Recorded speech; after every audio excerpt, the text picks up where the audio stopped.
Okay, so let us first of all recall our previous session. In previous session, we discussed about energy approach to derive natural frequency equation and governing equation of motion for simple spring mass system for both the orientation. If spring mass system is kept horizontal or vertical, then what or how to derive equation of motion and natural frequency equation using energy approach. We have also seen that in vertical spring mass system, no role of gravity in the natural frequency of system. That means that if you move spring mass system anywhere on this globe or on any planet, then natural frequency of spring mass system will not change because actually it is independent on gravity. It is not depending on the gravity, right? Now, today we'll discuss about how to derive natural frequency equation for simple torsion rotor system, single torsion rotor system. So, torsion vibration of 1 degree of freedom system. So let me first of all show you system. Consider it's a fixed support. The actual system is look like, we consider one wire or one shaft which is having circular cross section. Now, when you use wire or shaft, it will be having some torsional stiffness. So this wire that work as a elastic member of system. And suppose at the end of wire or at the free end, we have one circular disc. We have one circular disc which is having some mass moment of inertia I, right? Now, the mathematical model for this system means this is actual system, and now let's talk about mathematical model of this system. If you see in 3D, then it's nothing but we have one wire whose one end is fixed, and at the free end we have connected one disk which is having some inertia, mass moment of inertia I, and this wire that is having stiffness KT, torsional stiffness, right? So this is actual system in 3D, this is same system in 2D, and this is our mathematical model. So this wire that is working as an elastic member, so let us represent it by spring which is having stiffness KT, right? And this member, this disc that is having inertia I, and as it's a circular cross section and this disc is having radius R, right? Then mass moment of inertia for circular disc is mr square,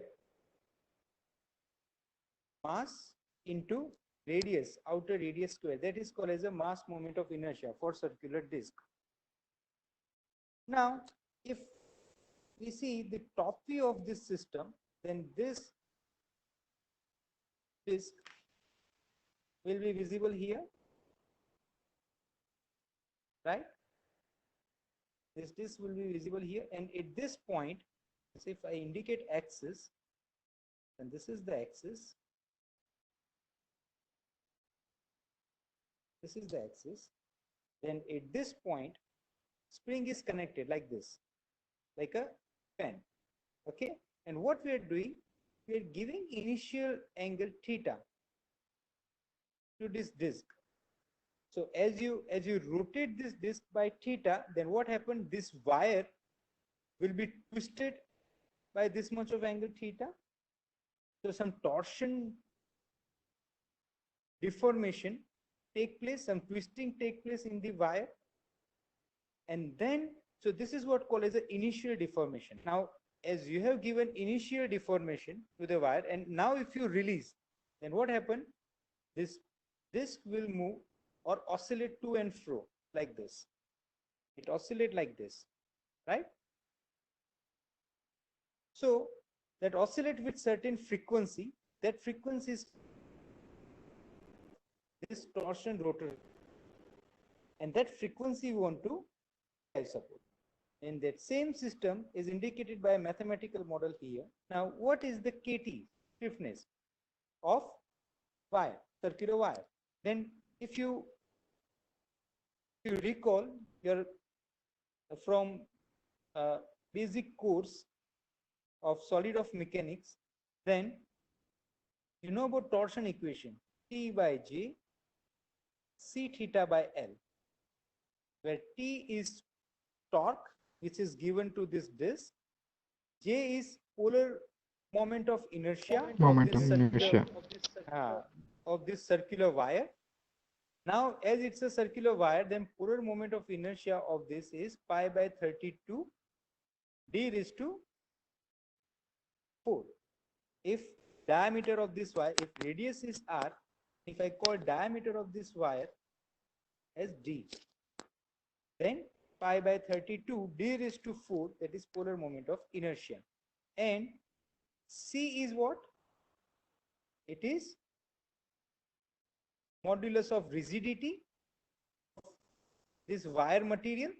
So that is material constant. Okay, so this is known in megapascal. Theta is the initial deformation which is given to this disc, and L is length of this wire from fixed end to free end. Suppose this is L, right? So I want KT. Then for this configuration, KT, one correction here, this J is for this wire. So let me call diameter of this wire as a small d. So here pi by 32 small d square. Okay, so J is polar moment of inertia of this wire, because we are talking about stiffness of wire. It is not concerned with the disc, right? So with this, now we want to find out KT. So KT is nothing but torque, required torque per unit deformation. So from this equation, we can find out T by theta. Then it's a cross multiplication. T by theta is equals to Cj by L.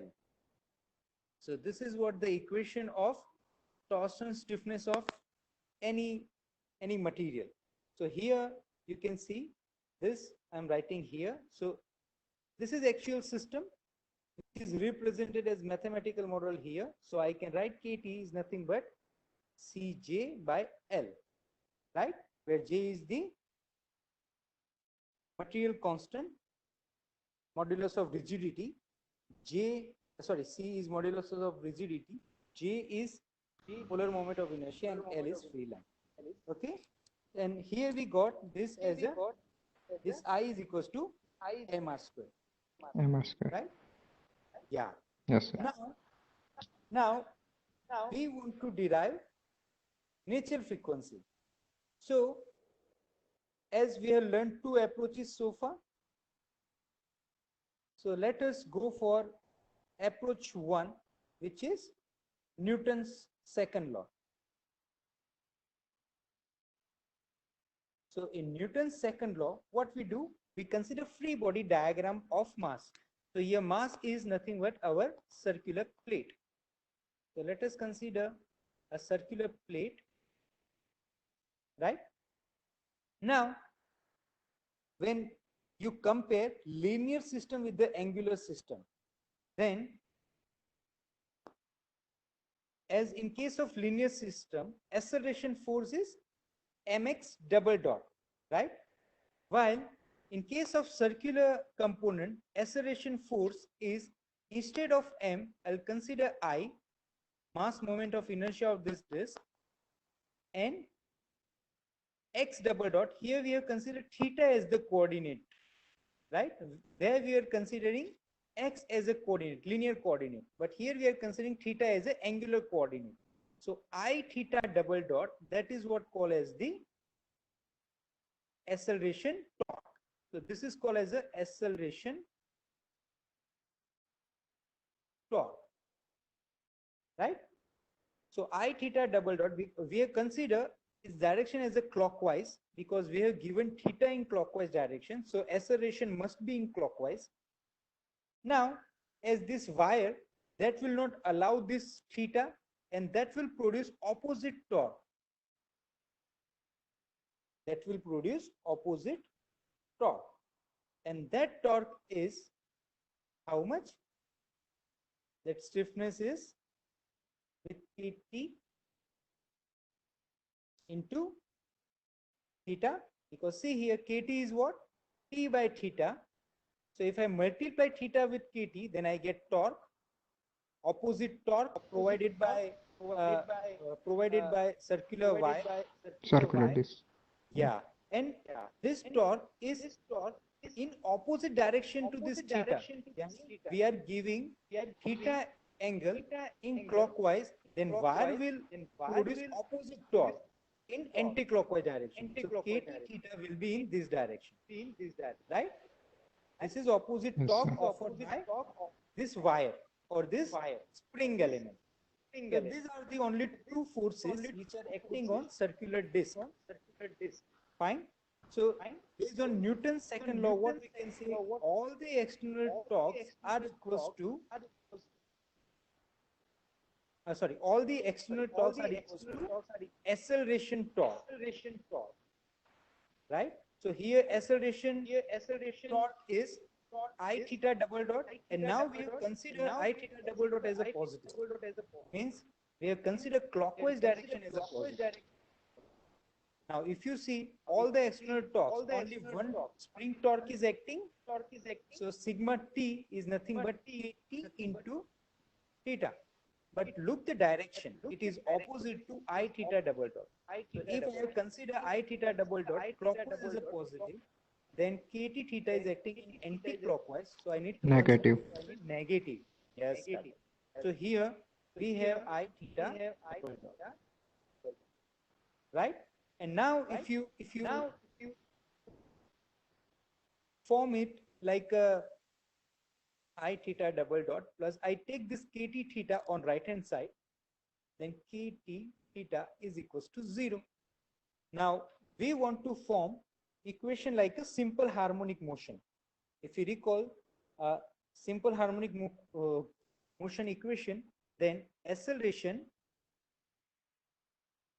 plus omega n square into theta is equals to 0. So what I did here, I divide this entire equation by mass moment of inertia of disk, capital I. Then I get this term. So if you compare this with the simple harmonic motion equation, is a x double dot plus omega n square x dot x only is equals to 0. Sir This term is yes. Sir page थोड़ा ऊपर से लो ना, नीचे हाँ बस बस बस. So here this theta double dot plus kti to theta is equals to 0.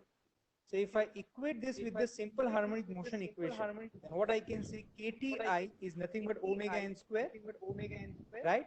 So omega n is natural frequency, so omega n square is equals to kt by I.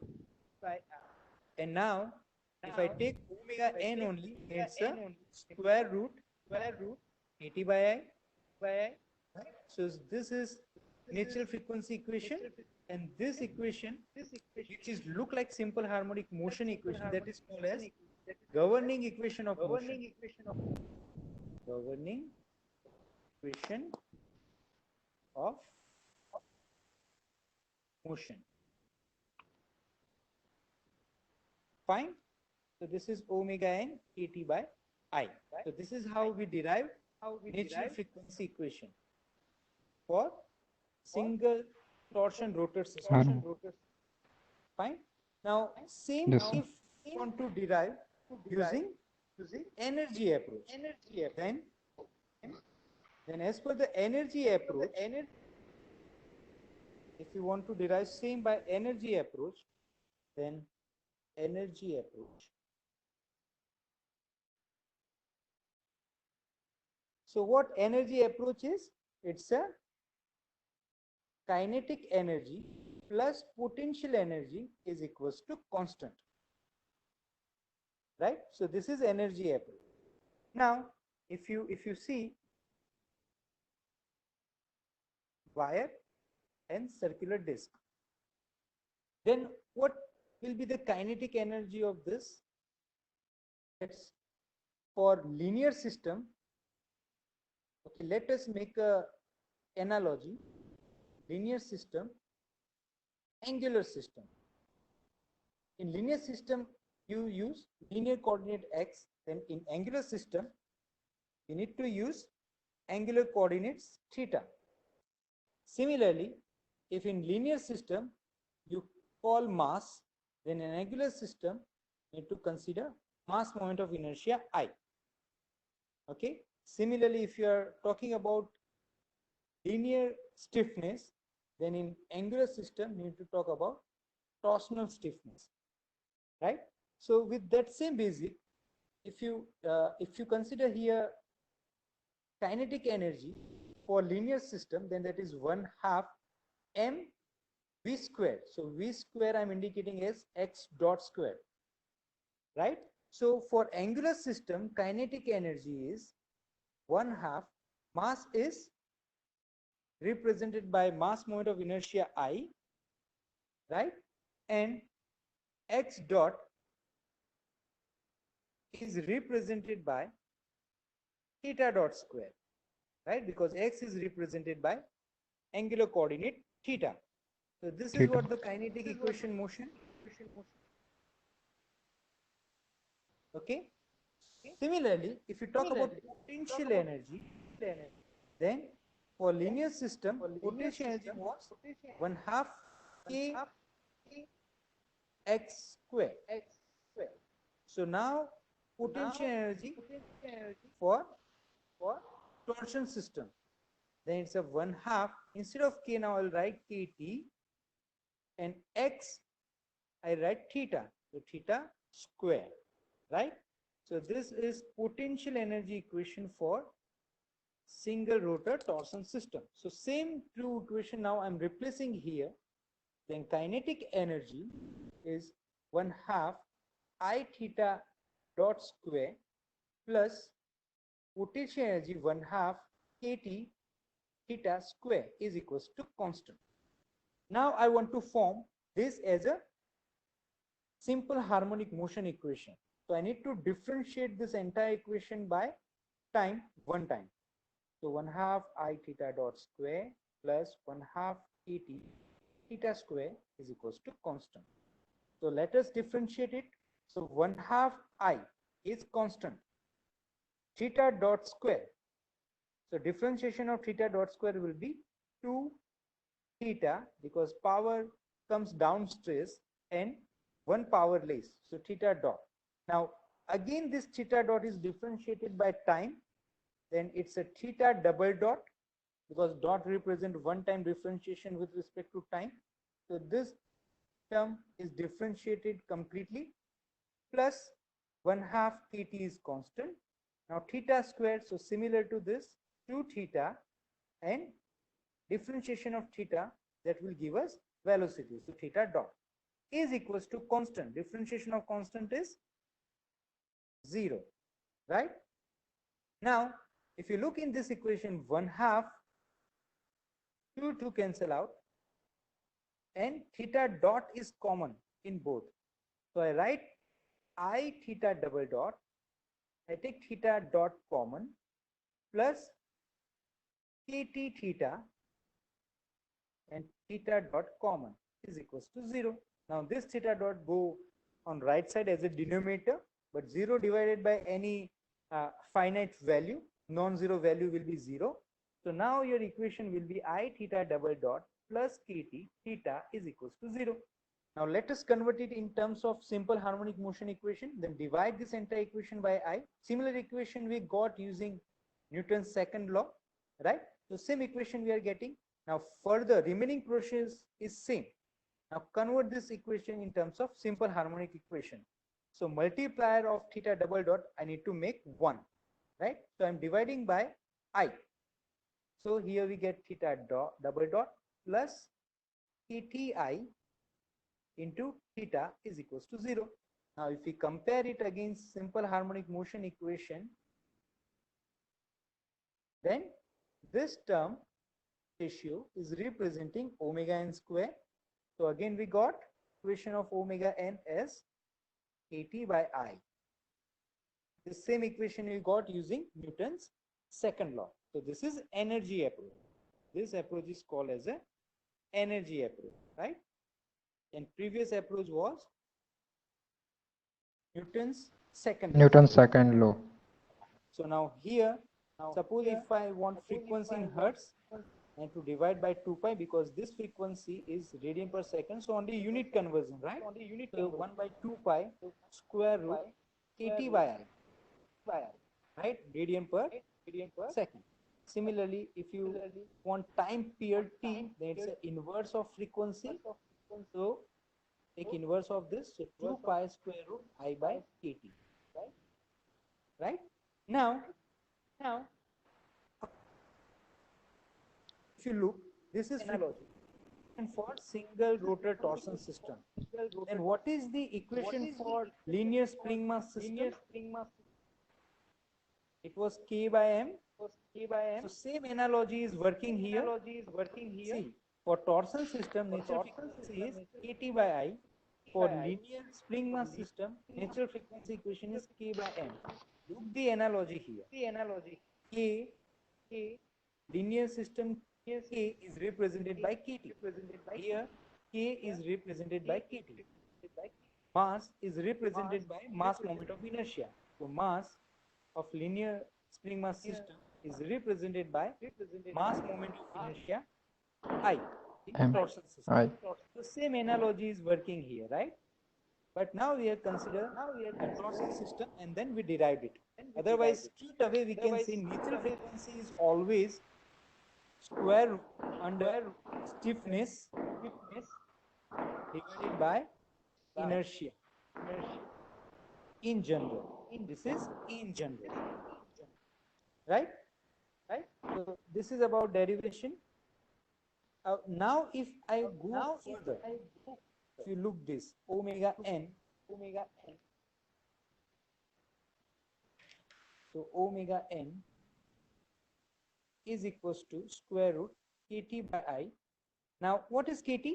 To refer our previous derivation, then we got here the kt is nothing but Cj by L. So let us write here kt as Cj by L. And what is I? I is mr square. So m r square. So this is what we can say complete equation for natural frequency. Omega n is equals to square root Cj by L m r square, where m is mass of rotor, r is outer radius of rotor, L is length of wire, C is modulus of rigidity of wire material, and J is polar moment of inertia of wire section. Right? Yes, So sir. that's it from today's session. If you have any question, any query, Karthik, then you can ask. No, sir. So I hope you are also able to understand this derivation and all. तो हमने आज Yes, sir. Torsion rotor system की natural frequency derive की दोनों method से, energy approach से as well as Newton approach से, Newton's second. या न्यूटन सेकंड। तो ये हुआ टॉर्सन वाइब्रेशन, क्योंकि हम क्या कर रहे हैं, रोटर को ट्विस्ट करके रिलीज कर रहे हैं, तो Yes. ये ऐसे ऑसिलेट हो रहा है। ठीक है, लीनियर स्प्रिंग मास सिस्टम में वो लीनियरली स्प्रिंग की डायरेक्शन के अंदर ऑसिलेट हो रहा था। यहाँ पे ये जो वायर है that is working as a spring, और जो रोटर है दैट इज मास। तो रोटर ऑसिलेट हो रहा है अबाउट द एक्सिस। जब कोई चीज किसी एक्सिस के अबाउट रोटेट होती है तो उसको ट्विस्टिंग बोलते हैं, टॉर्शन बोलते हैं, राइट? इसलिए इसको बोला जाएगा टॉर्शन वाइब्रेशन। और अगर इसी डिस्क का मैं वाइब्रेशन ऐसे कंसीडर करूं up and down along this wire length, and that would be called as a longitudinal vibration. And अगर वायर की एक्सिस के अबाउट अगर मैं ऑसिलेशन कंसीडर करूं तो उसको बोला जाएगा torsion. Torsion. Yes. So this is Yes, what sir. classification of vibration based on the direction of vibration, longitudinal, torsion. तो दोनों हमने देखा। अब एक और सिस्टम देखेंगे, transverse vibration. Transverse vibration, so that will cover in our next session.